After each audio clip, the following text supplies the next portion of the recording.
So we do that. Okay, we are live, ladies and gentlemen.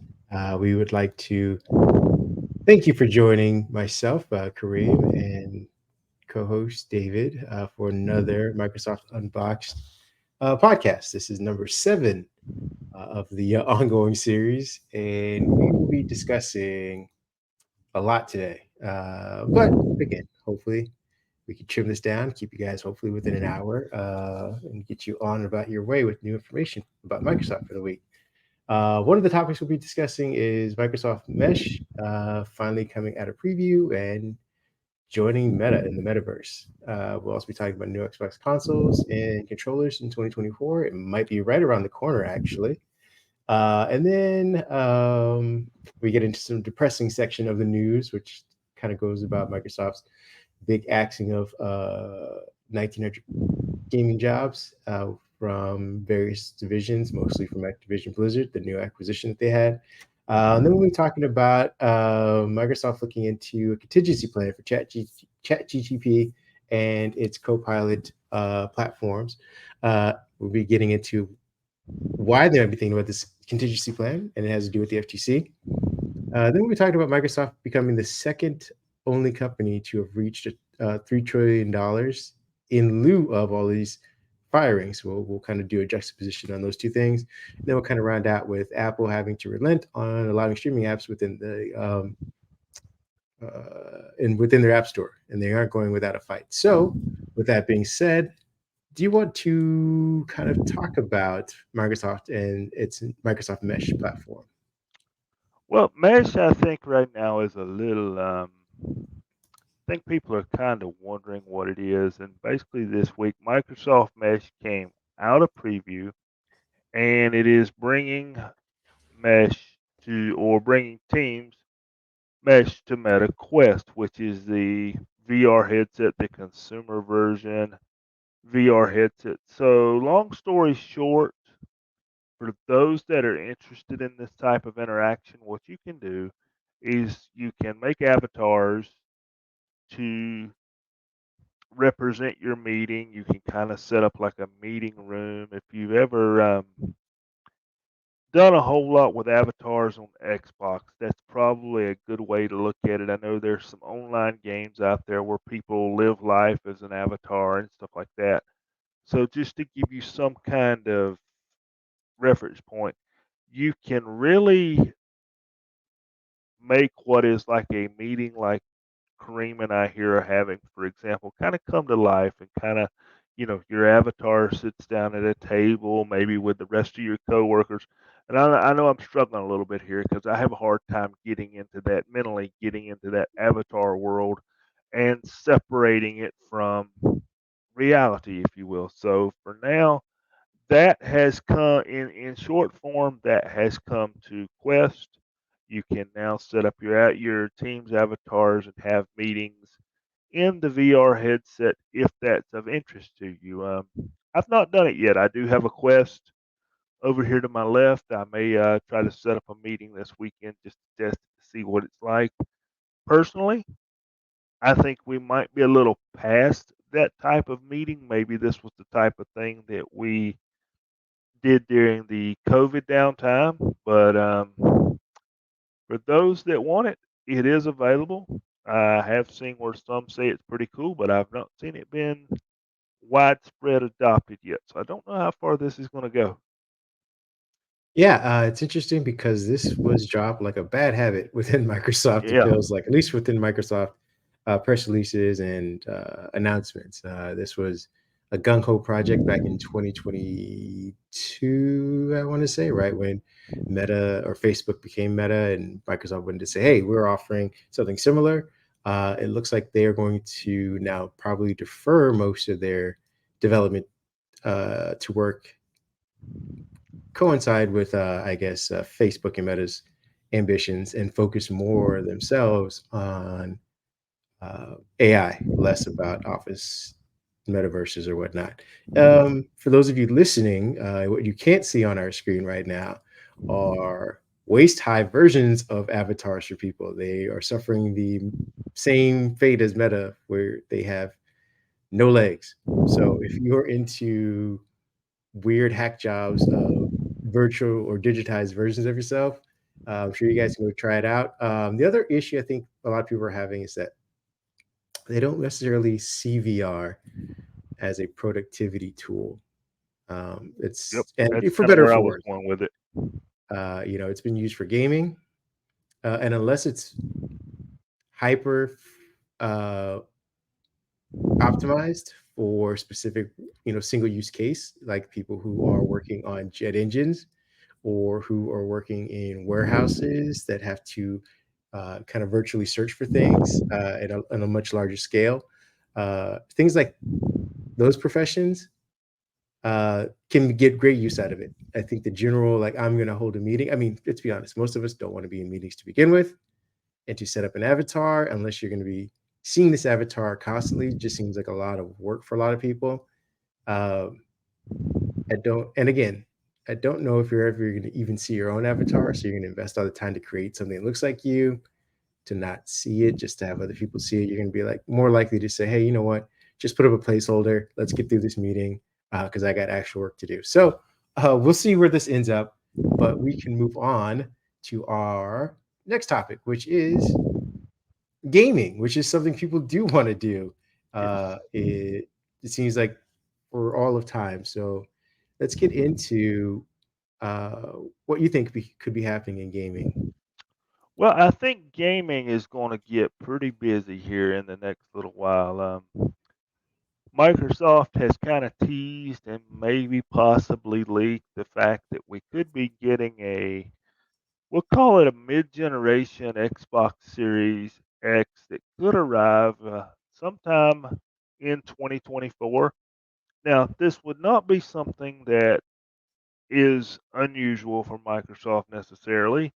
We have gotten every year that there's been an Xbox, I believe we've got, or every generation of Xbox, I should say, I believe we have got some sort of refresh. The last time around, it was the Xbox One, and then I've got one behind me. We had the Xbox One Series S, which was the one that was white in color, a little bit thinner.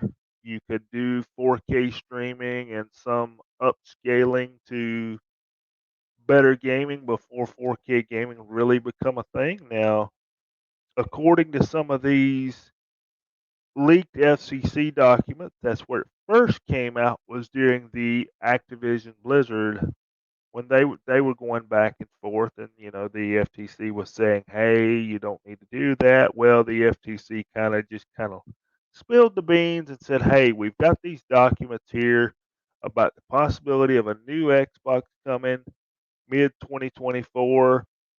Rumor is that it could be a new form factor. It could be like a canister style form factor. We've even heard reports that the controllers could automatically connect to like the cloud gaming service, the X Cloud, where you could play directly. That would be cool. That would be somewhat like what Stadia tried to do. They tried hard. They meant well. Um, There Wi-Fi. you go again. Every episode, huh? A Stadia Jab. It's gonna be a Wi- running theme.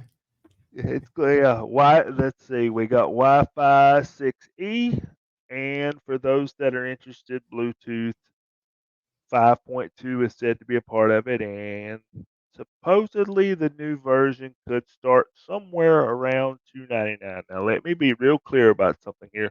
We don't have a release date. We don't know that any of these specs are set in stone. We really don't even know if this is going to happen. If we're being honest, we've heard nothing from Microsoft to say, "Hey, we're getting a mid-gen refresh," but it's normal for this to happen. PlayStation does it. I think PlayStation did come out with a new refresh console recently. Somebody can drop it in the comments. I'm not a huge PlayStation follower, but I think they did come out with a refresh, did they not? They did, and I think it had something to do with storage. It was a little bit smaller, not by much. Um, just to give a little context for this too, the 299 that you're speaking of is for there's going to be two updates. Right. There is the Xbox Series X, which will go from a shoebox design to that canister slash Mac, whatever that was, 2013 The Mac version, Pro. the Mac Pro 2013 version. So the cylindrical idea. Now, again, these, as you cautiously said, these are leaked decks and slides that were obtained, that were passing through the SEC as part of the FTC trial. It was a dump full of docs that were going to go and be used during that acquisition issue that, or acquisition attempt that they were trying to get past the FTC. So Microsoft hasn't officially said anything about this, but they were gearing up investors and probably hardware partners and production manufacturers to have this. I mean, they had prices, they have code names. I think the code name for the controller, which is I don't think we even described it, but it's a two-tone panda-looking controller. It has black um, what do they call the bumpers and a black solid bottom where the handles are at, and a white body with black buttons and a black joystick. That was called Sybil, Sebile. Elwood, which is the one that's for $299. That's the Series S. That doesn't change very much, actually. What that does is get updated technology, the same sort of technologies that the Series X will get alongside its refresh design. Like you said, it will be getting Wi-Fi 6E, Bluetooth 5.2, and they will also be coming with increases in storage for both of those. And I believe that they'll be having some battery optimizations and to also reduce uh, the emissions when you aren't using the console as well.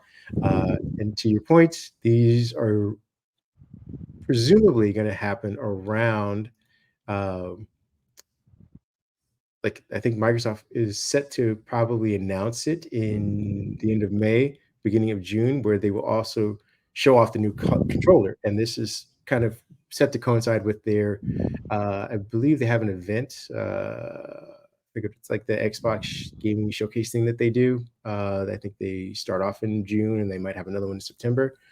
With that being said, September is also the timeframe that Microsoft, in their own docs, has slated for the Elwood launch, 1 terabyte for $299, and then at the beginning or the end of October, beginning of November, the Brooklyn one, which is the Series X update with the new design, with the 2 terabyte storage capacity at $499. Again, all speculative until Microsoft makes this official. But I mean, our friends over at Windows Central, Zach Cloud's very certain about this. Other publications have also been kind of hinting at this. I believe Brad Sams mentioned in his most recent podcast that he's also hearing about stuff like this as well. So, in all likelihood, we could see that refresh. And I think, just to put a button on it, I think that's something that the Xbox needs right now. I know most we've been talking about games and for, first person titles, etc. But I look at my own Xbox that is sitting right over here to my left. The one thing that is lacking is storage. Oh yeah. These games are bigger and bigger, and if you've got an Xbox Series S, which is the white one like I have, you get two games on that thing out of the box, assuming you bought the initial, 512 Hmm. gig version, because you get roughly 380 or 390 once it's formatted to put your titles on.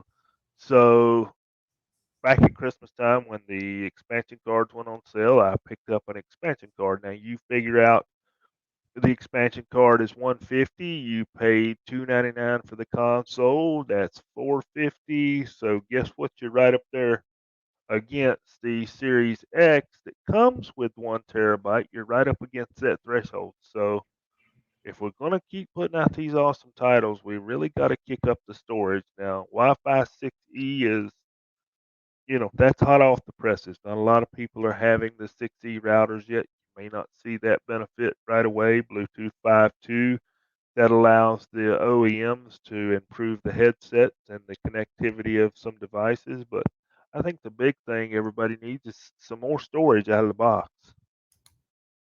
Yeah, I Couldn't have agreed more with you on that one.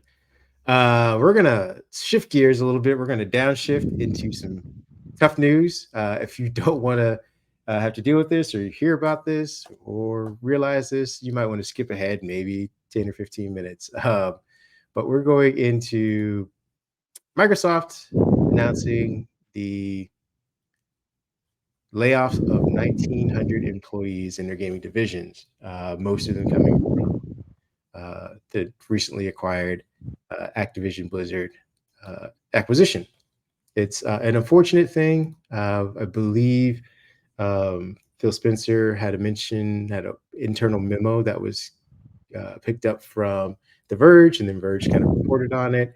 Uh, Mike Ybarra, who eventually leaves the company the same day, also acknowledges that. We'll talk about that kind of flying under the radar as well. But for those of you who have friends who are in the industry, who are people who just are fans of people in the industry who like gaming, here's some of the details. As of the Verge reporting, and we report on this as well, Microsoft is intending to cut about 8% of their 2,200 employee Microsoft gaming workforce. That includes the 1,900 positions from its recently acquired Activision Blizzard publishing arm, as well as ZeniMax and its Xbox team. So they're not all from Activision Blizzard, but a big heaping of them are, and that partly due to what I believe Phil Spencer refers to as redundancies and overlap. Today, we've set priorities. This is his part of his memo. We've set priorities, identified areas of overlap, and ensured that we will all align on the best opportunities for growth. As part of the process, we have made this painful decision to reduce the size of our gaming workforce by approximately 1,900 roles out of 2,200 people on our team. The gaming leadership team and I are committed to navigating this process as thoughtfully as possible. The people who are directly impacted by these reductions have all played an important part in the success of Activision Blizzard, ZeniMax, and the Xbox teams, and they should be proud of everything they've accomplished. Great words, but the reality is, again, these are people who are out of jobs as of whenever they're done, letting go of people and the severances or whatnot. It's not clear how much Microsoft will save from these layoffs because, again, as we mentioned at the top, they are $3 trillion company. It isn't like they are necessarily hurting for money. And again, I understand the difference between evaluation and money on hand, but they do have a lot of money on hand. But this is a cost-saving measure for something that they just spent about close to $70 billion on. Like I said, it's unclear how much they'll save off from the layoffs, but the company has not disclosed the salaries or the benefits of the affected workers. However, and I looked into this a little bit myself, some of the analysts have estimated that Microsoft could save around $200 million per year in operating expenses by reducing the headcount by this much. So they I think plan to do things in 5 to 10 year increments as far as what they're going to be telling investors come next week. If the estimates are accurate, Microsoft could save around $1 billion over 5 years after these layoffs. And again, this is assuming that they don't do further cuts. Hope fingers crossed for anybody else who has a gaming job. But again, not everything's black and white. We don't know what the costs are for the severance packages, integrated expenses, or the potential revenue losses, because they are already announcing that I believe Blizzard had some kind of survival game that was supposed to be coming up soon. They've had to shelve that. So who knows what money was put into that will, not see any kind of return because of, what's going on with all of this. Uh, what are your thoughts before I move on to Mike Ybarra leaving uh, and that being kind of underreported? I'll keep it brief. I think anytime there's a company merger, unfortunately, there's job cuts. There's really no way around that because we don't know one. As you said, most of these are out on the Activision Blizzard side. How many of them are double? For example, a PR person on the Activision side, PR person on the Xbox Microsoft side. You don't need two. So we don't know what departments necessarily that these layoffs came from inside of Activision. Did we get rid of 1,000 developers? I doubt it. So we don't know how much of this is overlap. That's kind of the bad part of the whole thing. And anytime anybody's losing a job right now is a bad thing because, as we know, we all have families to feed and bills to pay. And there are folks out there that are going, well, look at this company that's valued at $3 trillion.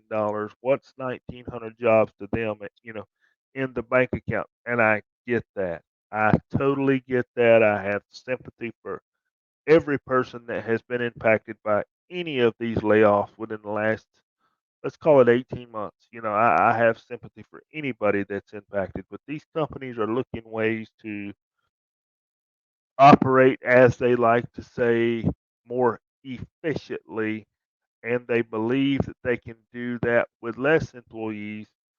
Now, some of you can say, well, in 6 months, they'll be hiring people again.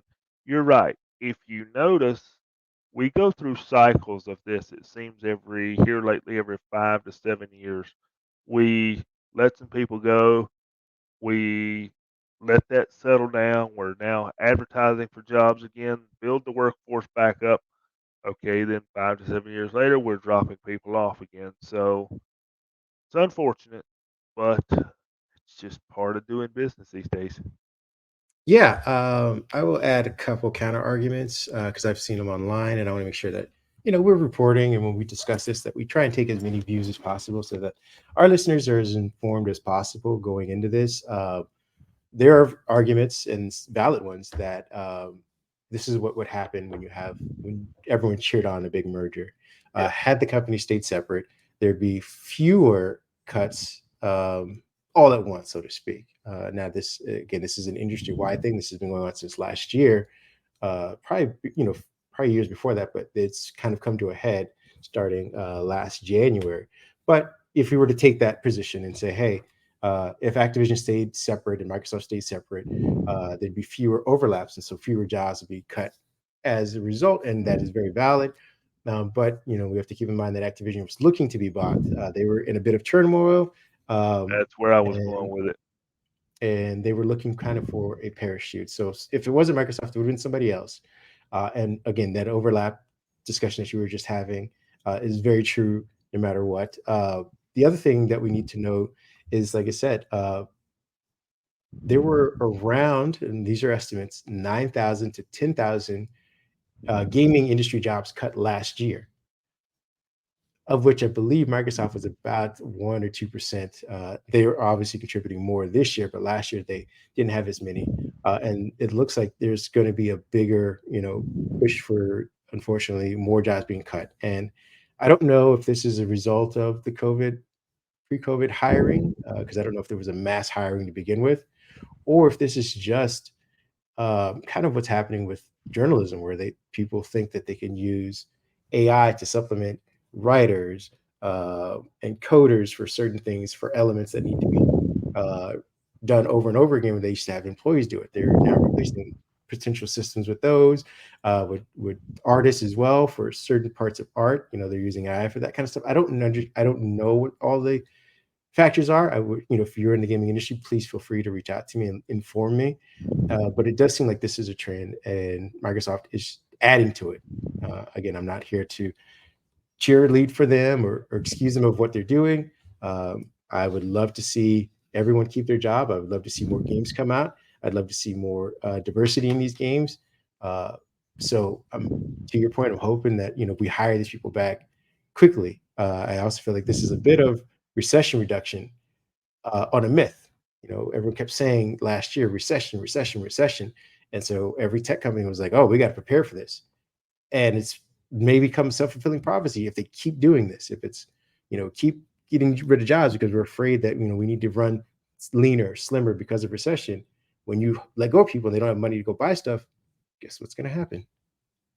Well, I feel like not to go too far into left field. I saw a news headline this morning from one of the major news organizations that said, inflation was down last month, supposedly. I don't want to get into that argument with anybody. And I'm just, was reading the headline, and that the economy is looking at what they quoted to be a soft landing, that they did not want to use the term recession. And when I have been thinking about these job cuts and reading about them, I feel like in some ways we're going through parts of the recession process without necessarily using the word recession because we talked for the last 3 episodes we've talked about layoffs. Last week was Google. The week before that was Twitch, Amazon, Discord, and you know there's plenty of non-tech companies laying people off. The headlines here Yeah, in our local news today was one right after the other.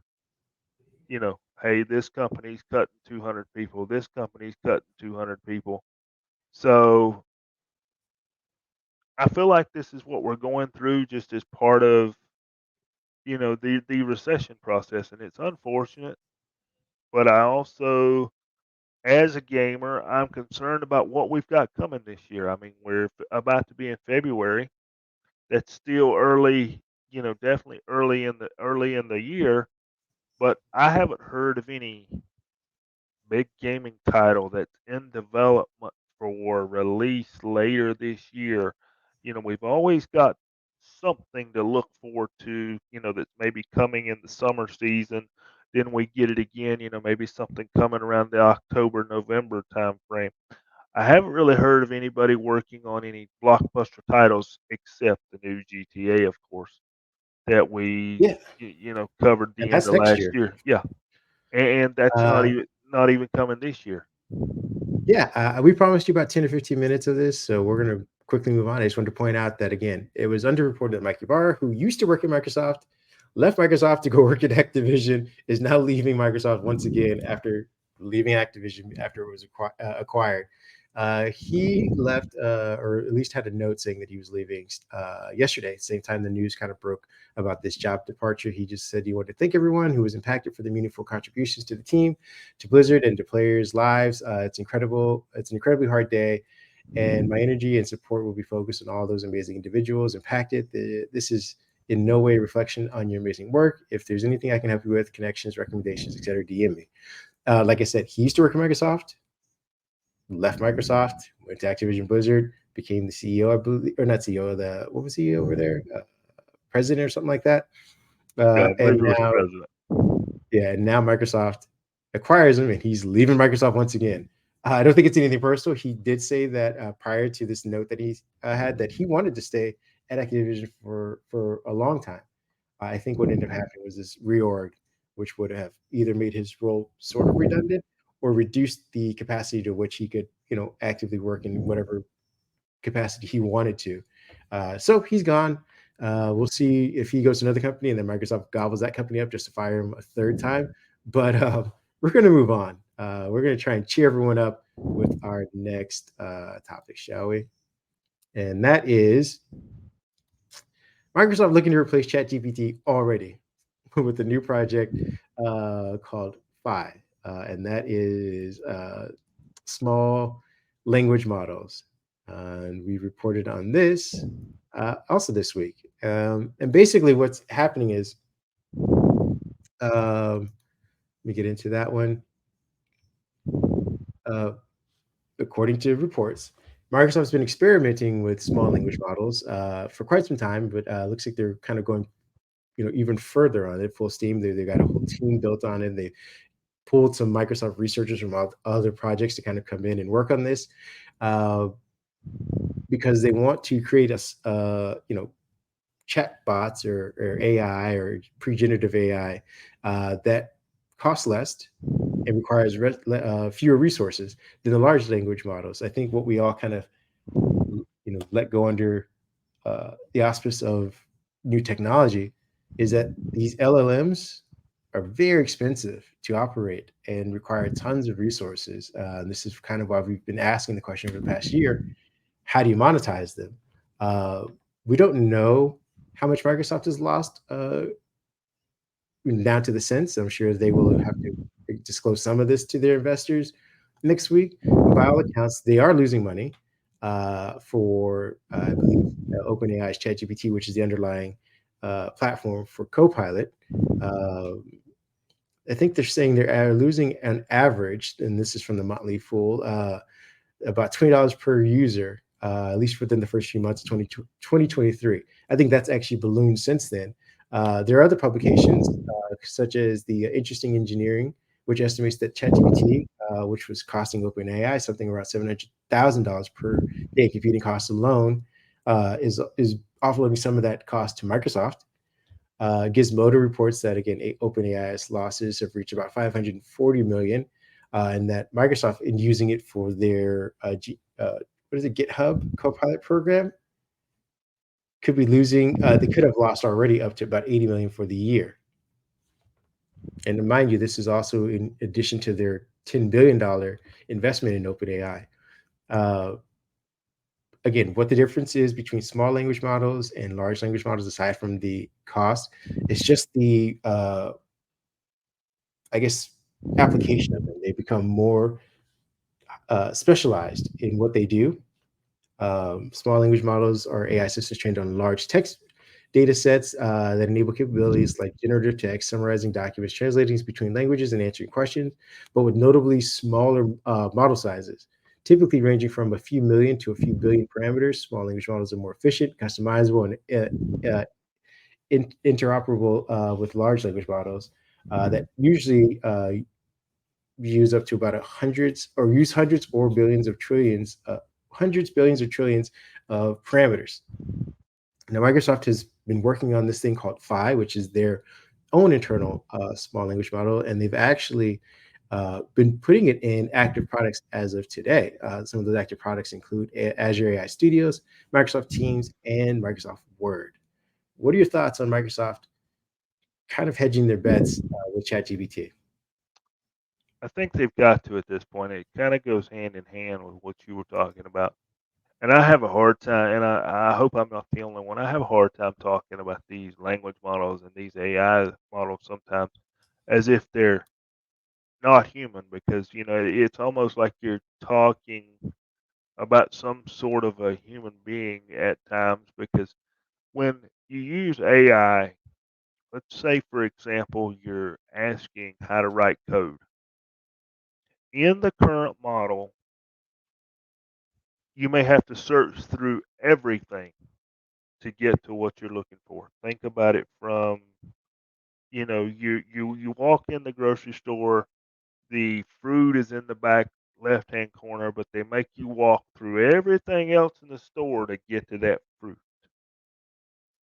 That's where those smaller models come in at, the more focused models come in. So it takes less hardware to search the smaller model when somebody's looking something. So that fruit that's in the back of the store, you can get there a lot quicker if you've got just a language model that's based upon fruits and vegetables, and you don't have every other item in the store that you have to search through. And when you do that, you've got less hardware, you've got less cost, and then you're able to do more things on device as well. We're getting to where last week we saw the launch of the Samsung S24. We talked about it extensively and what the AI can do for that phone.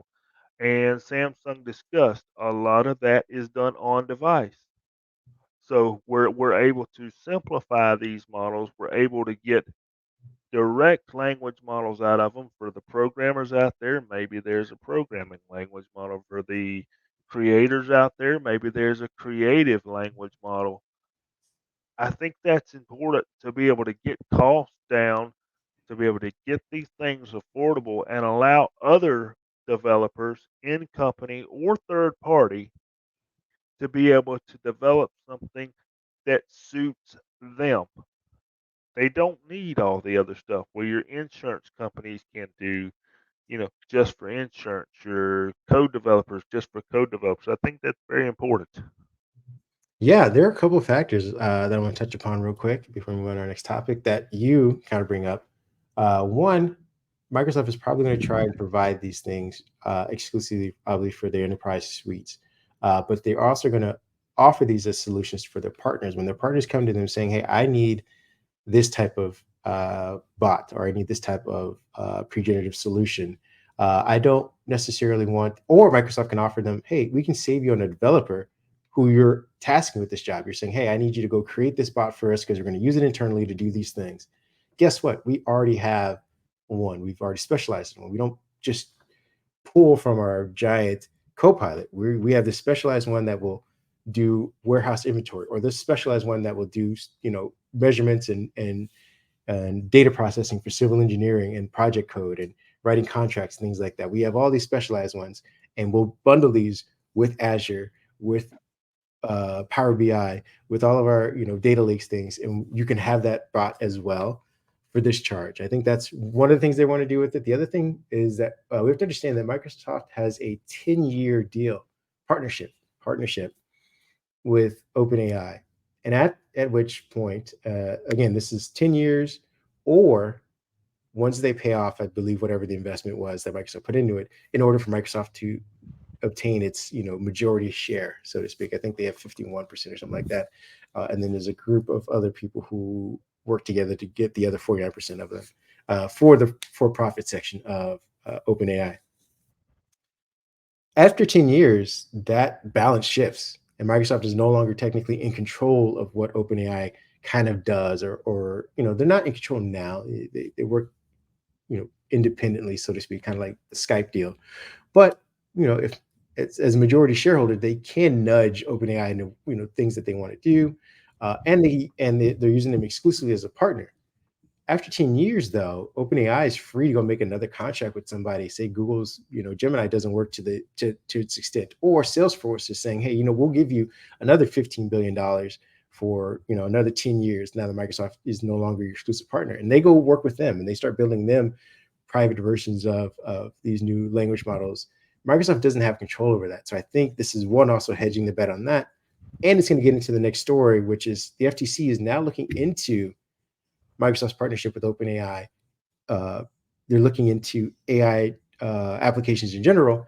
And I'm sure at some point in the back of their mind, they're watching Gemini be developed. And this is Google's internal thing. This is Google being able to shift gears quickly or slowly, whenever they want to, turn the faucet however they want to. And it's in their very, very own control. They can cater it and tailorize it and speed up. So, I think we just got to Chat GPT 4 for OpenAI. If Microsoft was to move faster than that, or if they want to develop other things outside of that, they're kind of waiting on OpenAI to do these things when they can, use Phi or whatever. Phi, I think they're version 2 now. They can move on to version 3, version 3.5, whatever they want to. They can start testing 4 or whatever much quicker, and they're sort of in control of those kind of things. So I think it's a kind of multi-layered vision for them as far as kind of doing these small language models. I think that's where we're going to say, because something you briefly touched on there, that I keep reading more and more stories every week about it, but I've not seen the big bust out story yet. AI still has a lot of legal issues to face. You know, the legal teams and courts and judges and all that good stuff that you just briefly touched on there, they've not slammed down on AI yet and said, okay, let's regulate this, let's check this out, let's, get these provisions in order. And I think Microsoft may be knowing that some of this stuff is coming. And if you've got smaller language models there, maybe some of those provisions, the impact will be less, because it might affect this language model over here, but you've still got these over here. Whereas if you've got one big language model and, say there's some legal issue that cracks down, and oh man, our entire language model, we've got to redo, so much, we're in trouble. Well, if you've got it broken off into smaller models, maybe you can adapt those models to meet whatever regulations that are coming. Like I said, that they've not been announced, but they're coming. I think, like you said, right now, the FTC and our government bodies and regulatory bodies across the world, they're watching what AI is. What are we doing with it? How's it being built? They're getting their hands around what's going on, just like the rest of us are. And once they get their hands around it, the law book and the ink pens are going to come open, and there's going to be some writing, going to be some paperwork to do, and going to have to talk about it a little bit. Speaking of which, the FTC wants AI answers is our next headline. And for those of you who aren't looking or watching the live feed, you can just hear there's a picture of Sam Altman on our screen because uh, he kind of epitomizes what we're talking about. But in Yeah. general, the FTC and Lena Khan, as their chair, is asking, I believe she's opening it up an investigation into Apple. I mean, not Apple, into Alphabet slash Google, Amazon, Anthropic, Microsoft, and OpenAI. All kind of uh, buzzing, brands around the AI initiative. Like I said, the U.S. and this was reported 2 days ago. The U.S. Federal Trade Commission has announced an investigation into Microsoft and OpenAI and other related partnerships between dominant cloud providers, and the AI companies that might otherwise threaten to replace them. And I believe Lena Khan kind of opened up the investigation by saying history shows that new technologies can create new markets and healthy competition. As companies race to develop and monetize AI, we must guard against tactics that foreclose this opportunity. Our study will shed light on whether investments and partnerships pursued by dominant companies risk distorting innovation and undermining fair competition. Um, as we said, that they're going to be looking into this. Uh, Microsoft didn't acquire OpenAI. They were very careful to say that they are partnering with and they have a majority stake in their for-profit business, but they are not an owner, or they are not acquiring them. So I don't understand. I don't know what the scope of this investigation will be, but the companies, now that they're being investigated or looked into, have about 45 days to reply to this investigation, kind of showing like, hey, these are the things we're doing. This is what we're planning on doing. This is what we currently have done, and the FTC will make its determination on kind of where to go forward with as far as regulating these kind of things, understanding this, and what futures can be kind of guessed about or gleaned from this. We've already, and just to kind of bring it to some of the, I think, threats that people are potentially seeing, aside from just mergers and you know, you know, overlap and redundancy and job loss and whatnot. Some of the dangers are we're already experiencing. I believe there was some robocalls that went out in New Hampshire during the primaries, whatnot, saying they were voiced as Joe Biden, which wasn't him, but he was telling voters not to go out and vote that day and save their votes for a later time.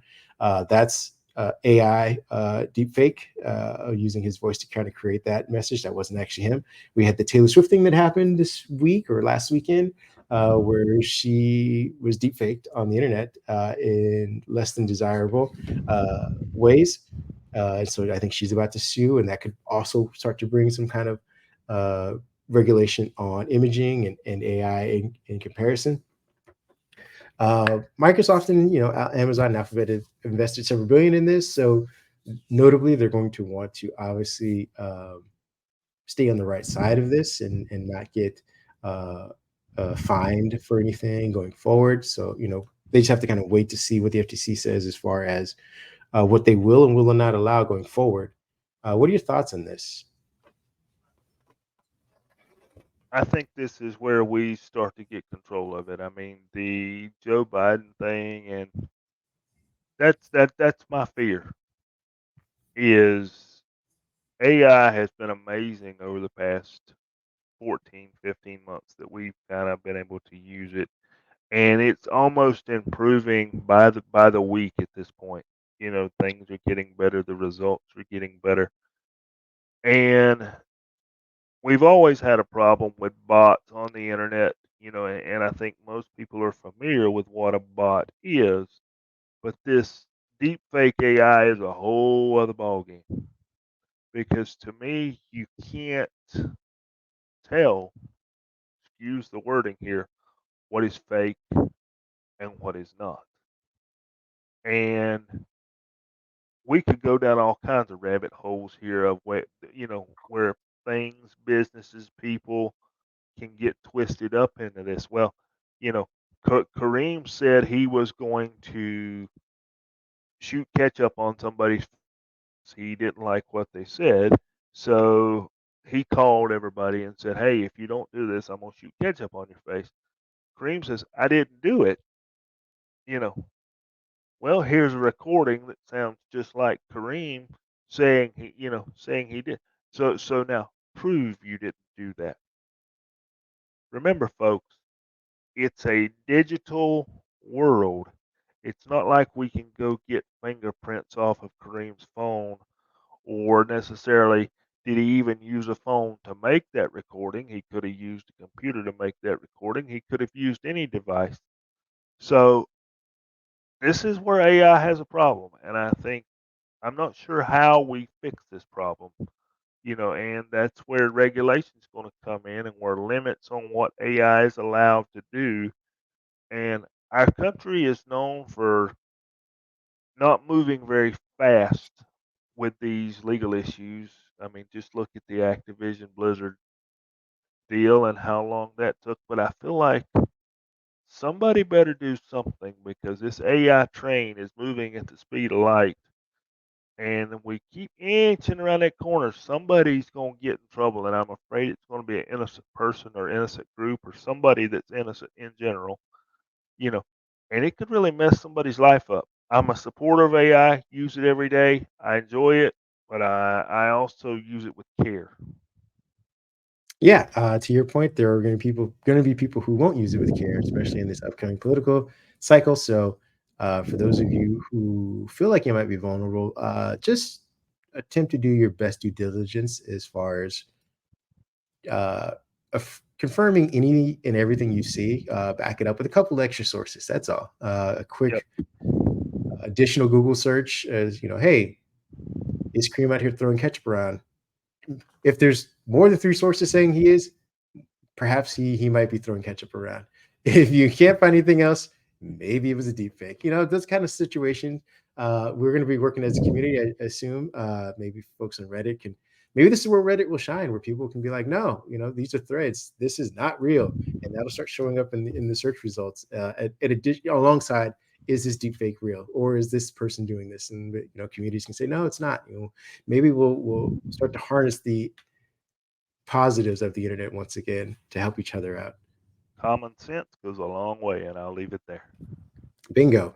With that being said, we're going to move on to our next one, which is, and we're not going to spend too much time here because this doesn't really affect anybody. Um, Microsoft being the second company ever to reach $3 trillion evaluation. They Cha-ching! exactly. They are rolling in the money. Microsoft is the second only company in history to achieve the milestone.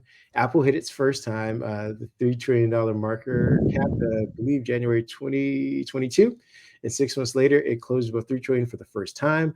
Microsoft's market cap is, I think, just hit that sadly on the day of yesterday, on the day of news about letting go of those people, the 1900 we mentioned earlier. And that's because investors only see numbers and dollar signs. They don't see human loss or tragedy beyond those numbers, unfortunately. So when they saw that they could potentially save about $1 billion over, I think, the first 5 years, that's another $1 billion off of that $70 billion price tag that they sat on themselves. So they're seeing, hopefully, what they're thinking is an immediate return on this, plus whatever gains they make off of this, and whatever else other ways Microsoft can monetize this deal. They're trying to see, can we get that debt down as quickly as possible, and that's why they're moving the market cap up to what it is. Obviously, market cap is the most common way to measure the financial worth of a company. It isn't the money on hand. It's measured by using a multiplying of stock price by the number of common shares outstanding. Again, this isn't a good way to understand money on hand and debt balance sheets for the company, but it does show that this is positive growth. This is something Microsoft has never done. It hovered around I think a $30 stock price during the Ballmer years. Now, mind you, they divested a little bit, but for whatever reason, during that 2000-ish period, people weren't super happy or ecstatic with Microsoft's portfolio, even though I was as a consumer. We got Windows Phone, we got the Surface Pros, we got Groove, we got Nokia phone. I mean, we got a bunch of stuff. We just Microsoft fumbled the bag on many of it. But investors are happy to see that Microsoft is investing in AI at the right time, that they moved to the cloud at the right time. So this is what they're being rewarded with. What are your thoughts? I think as you said, this really doesn't impact anybody, but I think as AI continues, not to go back to that, But I think that's where we've got to go as AI continues and these companies continue to explore AI and develop new things with AI. I feel like we're just scratching the surface of what we can develop. I think these $1 trillion valued companies are going to become a bigger list because a lot of these companies are going to invest in AI, and there's going to be some things out there that just totally blow your socks off that people are going to purchase into, people are going to invest into, and new businesses will be formed that are just completely and totally based on AI and AI alone. Now, they won't come out at $3 trillion day one necessarily, but I think this list of $1 trillion companies is not just going to be, as far as the tech industry is concerned, Apple and Microsoft, you know, throwing across the table, okay, we hit 3 trillion. When are you getting 3.5 trillion? I think there's going to be more people joining this rich table. You hear that, Microsoft and Apple? You ain't special. Moving Right. on to our last topic, which actually has to do with Apple. We're going to be talking about Apple having to relent on streaming apps. I know you had this kind of as a bit headline. I don't talk about much on it. Just what are your thoughts and why'd you bring this to the table for us to talk Well, about? the reason I brought it to the table is one, everybody remember, well, I won't say everybody, that's kind of a broad statement, but most gamers and tech enthusiasts remember that we had to let go of Fortnite in the Apple Store. So, there was the lawsuits and arguments there between Epic Games and Apple, and Fortnite went away for a while, and they did some talking in front of the judge. Well, now Apple has decided that streaming apps, xCloud being one of them, are now allowed in the Apple App Store. So you're going to start seeing more game streaming apps. I'm going to take one more shot. There's one you won't see, whose name is Stadia. They won't see that one in there. Um, but you will Ouch. you The will Stadia start. bully. Yep. You might see, GeForce Now, for example, should be in there. And the other reason I brought this up is Apple is going to start allowing side loading of content. So that is how Fortnite plans to come back, because supposedly there's going to be an Epic Games store. Now, we have talked about that other game store coming many times over the last year. So, is the Xbox store next? Because whether you love Apple or whether you hate them, I don't have the numbers in front of me, but the amount of money that app store churns is just insane. We have to be realistic with the fact that that's where most people are, is the Apple App Store. So, is now the time for Microsoft to say, okay, Epic's doing it, Fortnite is back.